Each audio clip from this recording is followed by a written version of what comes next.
കേരളത്തെ ആധുനികതയിലേക്ക് വഴി നടത്തിച്ച മഹാസന്യാസി വര്യനാണ് ശ്രീനാരായണ ഗുരുവെന്ന് മന്ത്രി എം പി രാജേഷ്.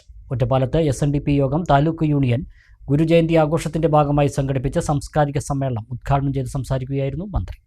ദർശനങ്ങൾ കൊണ്ടും ചിന്തകൾ കൊണ്ടും ശാന്തി കൊണ്ടും കർമ്മം കൊണ്ടും വിശ്വഗുരുവായി മാറിയ ശ്രേഷ്ഠ ഗുരുവാണ് ശ്രീനാരായണ ഗുരു. മാനവികത, അനുകമ്പ മുതലായവ ഗുരു ഉയർത്തിപ്പിടിച്ചതായി മന്ത്രി പറഞ്ഞു. എന്താണ് അദ്ദേഹത്തിന്റെ ഔന്നത്യത്തിന്റെ കാരണം? അദ്ദേഹത്തിന്റെ ഔന്നത്യത്തിന്റെ കാരണം അദ്ദേഹം മുന്നോട്ട് വെച്ച ദർശനങ്ങളാണ്. ആ ദർശനങ്ങൾ എന്താണ്? വളരെ ലളിതമായിട്ട് മാത്രം ഞാൻ പറയാം. നമ്മൾ പലപ്പോഴും ഗുരുവിനെ കുറിച്ച് പറയുമ്പോൾ മനസ്സിലാവാത്ത ഭാഷയിൽ പറഞ്ഞതുകൊണ്ട് കാര്യമില്ല. വളരെ ലളിതമായിട്ട് ഗുരു അദ്ദേഹത്തിന്റെ ദർശനം ഏത് സാധാരണക്കാരനും മനസ്സിലാവുന്ന നിലയിൽ പറഞ്ഞിട്ടുണ്ട്. ദർശനം കൊണ്ട് മാത്രമല്ല അദ്ദേഹം മഹാനാവുന്നത് കണ്ട് അദ്ദേഹത്തിന്റെ ആശയങ്ങൾ നടപ്പാക്കാൻ മുന്നിൽ നിന്ന് നയിക്കുക കൂടി ചെയ്ത സന്യാസിയാണ്.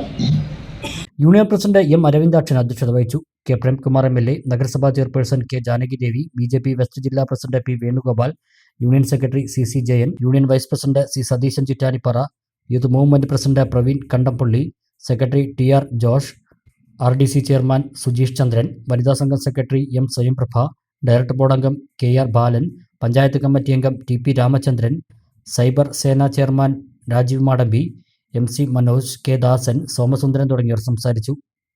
പീത പതാക ഏന്തിയ നൂറുകണക്കിന് ശ്രീനാരായണീയർ പങ്കെടുത്ത നഗരത്തിലെ വർണ്ണശബളമായ ഘോഷയാത്രയ്ക്ക് ശേഷമാണ് സംഘടനയുടെ ശക്തി വിളിച്ചോതി സാംസ്കാരിക സമ്മേളനം നടന്നത്.